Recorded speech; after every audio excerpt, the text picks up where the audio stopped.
السلام علیکم معزز خواتین و حضرات، اسلامک ہسٹری میں خوش آمدید۔ آئیے اسلام کو جانیے۔ جیسا کہ آپ جانتے ہیں کہ ہم غزوات النبی صلی اللہ علیہ وآلہ وسلم کی بات کر رہے ہیں۔ اس سے پہلے ہم 16 غزوات کا ذکر کر چکے ہیں جن کے نام آپ دیکھ سکتے ہیں اور ان کے ویڈیو لنکس ڈسکرپشن میں موجود ہیں۔ آج ہم اسلام کے 16واں غزوہ جو کہ غزوہ احزاب ہے کے بارے میں بات کریں گے۔ غزوہ احزاب غزوہ خندق کے نام سے بھی جانا جاتا ہے۔ یہ غزوہ ابتدائی اسلامی تاریخ کی سب سے نازک اور بڑی لڑائیوں میں سے ایک ہے، جو کہ 627 عیسوی میں ہوئی۔ یہ جنگ مدینہ کے مسلمانوں اور قریش کے درمیان لڑی گئی، لیکن اس میں مسلمانوں اور قریش کے مختلف اتحادی قبائل نے بھی حصہ لیا۔ اس لحاظ سے یہ بڑی جنگ تھی۔ یہاں اس کے اسباب، واقعات اور نتائج کا تفصیلی ذکر کیا جائے گا۔ جنگ احد میں شکست کے بعد ابو سفیان کی قیادت میں قریش نے مسلمانوں سے بدلہ لینے کی کوشش کی، تاہم انہوں نے محسوس کیا کہ وہ اکیلے مسلمانوں کو شکست نہیں دے سکتے۔ اس لیے قریش نے دوسرے قبائل کے ساتھ مل کر ایسا اتحاد بنانا شروع کر دیا جو مدینہ کے مسلمانوں کو مغلوب کر لے۔ کئی اہم گروپوں نے قریش کے ساتھ افواج میں شمولیت اختیار کی جو احزاب کے نام سے مشہور ہوئے۔ ان گروہوں میں قریش مکہ، بنو نذیر، غطفان قبیلہ شامل تھے۔ دوسرے چھوٹے قبائل نے بھی اتحاد کی حمایت کی، اس امید پر کہ یا تو مسلمانوں کو شکست دیں یا جنگ کے غنیمت سے فائدہ اٹھائیں۔ قریش مکہ کے رہنما بشمول ابو سفیان حملے کے بنیادی اکسانے والے تھے۔ بنو نذیر کا سردار حوی ابن اخطب تھا۔ یہ ایک یہودی قبیلہ تھا جسے مسلمانوں نے ان کے خلاف سازش کرنے پر مدینہ سے نکال دیا تھا۔ ان کے سردار نے دوسرے قبائل کو اس جنگ میں شامل کرنے کے لیے ایک اہم کردار ادا کیا۔ غطفان قبیلہ نجد کا ایک بڑا بدو قبیلہ جو مال غنیمت کے لیے مہم میں شامل ہوا۔ قریش مکہ اور اتحادی قبائل نے تقریباً 10,000 سپاہیوں کی ایک فوج جمع کی جو اس وقت جزیرہ نما عرب کے سب سے بڑی طاقت تھی۔ اس کے برعکس مدینہ میں مسلم افواج کی تعداد صرف 3,000 کے لگ بھگ تھی۔ حد سے زیادہ تعداد میں تفاوت نے مدینہ میں مسلم ریاست کو شدید خطرہ لاحق کر دیا۔ مسلمانوں کو اپنے دفاع کے لیے ایک نئی حکمت عملی کی ضرورت تھی۔ نبی کریم صلی اللہ علیہ وآلہ وسلم کے ساتھیوں میں سے ایک حضرت سلمان الفارسی، جنہیں فارسی جنگی حکمت عملی کا تجربہ تھا، نے مدینہ کے کمزور حصوں کے گرد خندق کھودنے کی تجویز دی۔ یہ دفاعی اقدام اس وقت عرب میں نامعلوم تھا، لیکن فارسی جنگ میں عام تھا۔ سب کو یہ تجویز پسند آئی۔ نبی کریم صلی اللہ علیہ وآلہ وسلم نے حضرت سلمان فارسی رضی اللہ تعالیٰ عنہ کی تجویز کو منظور کر لیا اور مسلمانوں نے مدینہ کے شمالی حصے کے ارد گرد خندق کھودنا شروع کر دی۔ جہاں شہر پر حملہ کرنے کا سب سے زیادہ خطرہ تھا، شہر کے دوسرے اطراف قدرتی طور پر پہاڑوں اور قلعوں سے محفوظ تھے۔ خندق 5 میٹر چوڑی اور تقریباً 3.5 میٹر گہری تھی۔ یہ مدینہ کے شمالی کنارے کے ارد گرد کئی کلومیٹر تک پھیلی ہوئی تھی۔ اس کا مقصد گھڑ سوار دستوں اور پیدل سپاہیوں کے بڑے گروہوں کو حکمت عملی کے ساتھ مسلمانوں پر آسانی سے حملہ کرنے سے روکنا تھا۔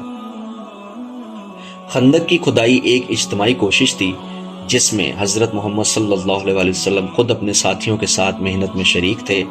اس مشکل وقت میں اپنے ساتھیوں کے ساتھ انہوں نے بھی سختیاں برداشت کیں۔ اس موقع پر حضرت محمد صلی اللہ علیہ وآلہ وسلم نے مسلمانوں کو مستقبل کی مہمات میں فتح کی پیشن گوئی بھی فرمائی، جو بعد میں سچ ثابت ہوئی۔ جب قریش مکہ اور اتحادی قبائل مدینہ کی مضافات میں پہنچے تو وہ خندق کو دیکھ کر حیران رہ گئے۔ اسے آسانی سے عبور کرنے سے قاصر وہ شہر کا محاصرہ کرنے پر مجبور ہوئے۔ مسلم افواج نے دن رات خندق کی حفاظت کی اور دشمن کی کسی بڑی پیش رفت کو روکا۔ یہ محاصرہ تقریباً 1 ماہ تک جاری رہا۔ اس وقت کے دوران موسم سرد تھا، کھانے کی فراہمی کم ہو گئی تھی اور کشیدگی بہت زیادہ تھی۔ قریش مکہ خاص طور پر خانہ بدوش بدو قبائل طویل محاصرے کے عادی نہیں تھے اور دشمن کے کیمپ میں حوصلہ پست ہونے لگے کیونکہ ان کا سامان کم تھا۔ اگرچہ خندق ایک مؤثر دفاعی اقدام تھا، لیکن قریش مکہ اور اتحادیوں نے آگے بڑھنے کے مختلف طریقے آزمائے۔ دونوں فریق تیروں کا استعمال کرتے ہوئے طویل فاصلے تک جھڑپوں میں مصروف رہے۔ سعد بن معاذ جیسی شخصیات کی قیادت میں مسلم تیر اندازوں نے دشمن کو بے قابو رکھنے میں مدد کی۔ بعض اوقات قریش کے گھوڑ سواروں کو چھوٹے چھوٹے گروہ، جن میں عمرو بن عبد الودود جیسے مشہور جنگجو بھی شامل تھے، کمزور مقامات پر خندق کو عبور کرنے میں کامیاب ہو جاتے تھے۔ تاہم ان کوششوں کو حضرت علی ابن ابی طالب جیسے بہادر مسلم جنگجوؤں نے پسپا کر دیا، جنہوں نے ذاتی طور پر عمرو بن عبد الودود کو ایک ہی مارکے میں مار ڈالا۔ ان جھڑپوں کے باوجود قریش مکہ اور اتحادی کوئی خاص فائدہ حاصل کرنے میں ناکام رہے۔ مسلم افواج کو اندر سے ایک اور مشکل کا سامنا کرنا پڑا۔ مدینہ میں رہنے والے یہودی قبیلے بنو قریظہ نے ابتدا میں مسلمانوں کے ساتھ امن معاہدے پر رضامندی ظاہر کی تھی، تاہم معاصرے کے دوران بنو نذیر کے سردار حیہ ابن اخطب نے بنو قریظہ کو مسلمانوں کے ساتھ غداری کرنے پر آمادہ کیا۔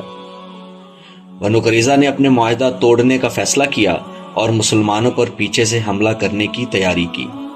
غداری کا یہ عمل مسلمانوں کے لیے تباہی کا باعث بن سکتا تھا، کیونکہ ان پر آگے اور پیچھے دونوں طرف سے حملہ کیا جاتا۔ خیانت کی خبر مسلمانوں تک پہنچی، جس سے سخت پریشانی ہوئی۔ تاہم نبی کریم صلی اللہ علیہ وآلہ وسلم نے بنو قریظہ کو غیر جانبدار رکھنے کی کوشش کرنے کے لیے مذاکرات کار بھیجے۔ اگرچہ بنو قریظہ کی طرف سے خطرہ برقرار تھا، لیکن مسلمانوں نے خندق کے دفاع اور اتحادی افواج کو خلیج میں رہنے پر توجہ دی۔ جیسے ہی محاصرہ بڑھتا گیا اور قریش مکہ اور اتحادی مایوس ہوتے گئے، اچانک ایک شدید آندھی ان کے کیمپ میں داخل ہو گئی۔ اس طوفان نے ان کے کھانا پینا کی آگ کو اڑا دیا، خیمے اکھاڑ پھینکے، ان کا سارا ساز و سامان ریت اور مٹی سے بھر گیا۔ فوجی آنکھوں میں ریت کی وجہ سے دیکھ نہ سکے۔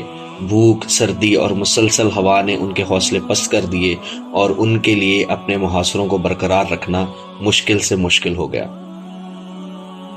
اپنے اتحادی کو کمزور ہوتے دیکھ کر اور یہ تسلیم کرتے ہوئے کہ وہ مدینہ کے دفاع کو توڑنے میں کامیاب نہیں ہو سکتے، ابو سفیان اور دیگر قبائل کے رہنماؤں نے پیچھے ہٹنے کا فیصلہ کیا۔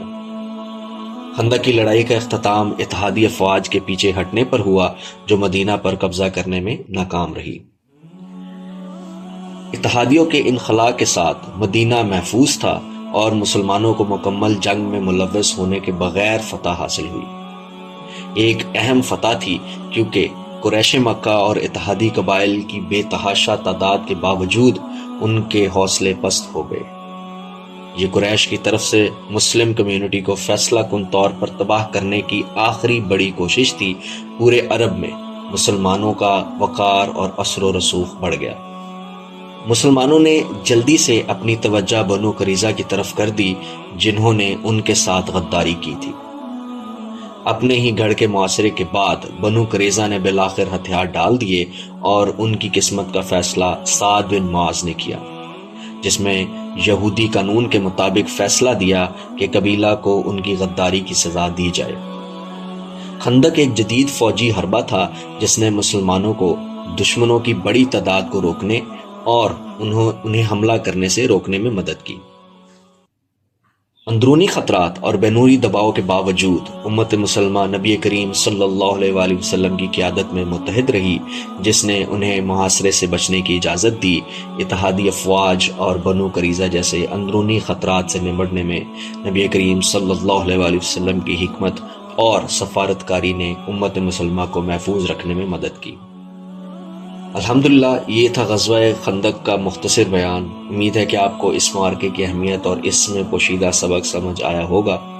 اگر آپ کو یہ ویڈیو پسند آئی ہو تو براہ کرم لائک اور سبسکرائب کریں اور اپنے دوستوں کے ساتھ بھی شیئر کریں، تاکہ وہ بھی اس اسلامی تاریخ سے آگاہ ہو سکیں۔ اللہ تعالیٰ ہمیں اسلام کے حقیقی تعلیمات کو سمجھنے اور ان پر عمل کرنے کی توفیق عطا فرمائے۔ آمین۔ السلام علیکم ورحمۃ اللہ وبرکاتہ۔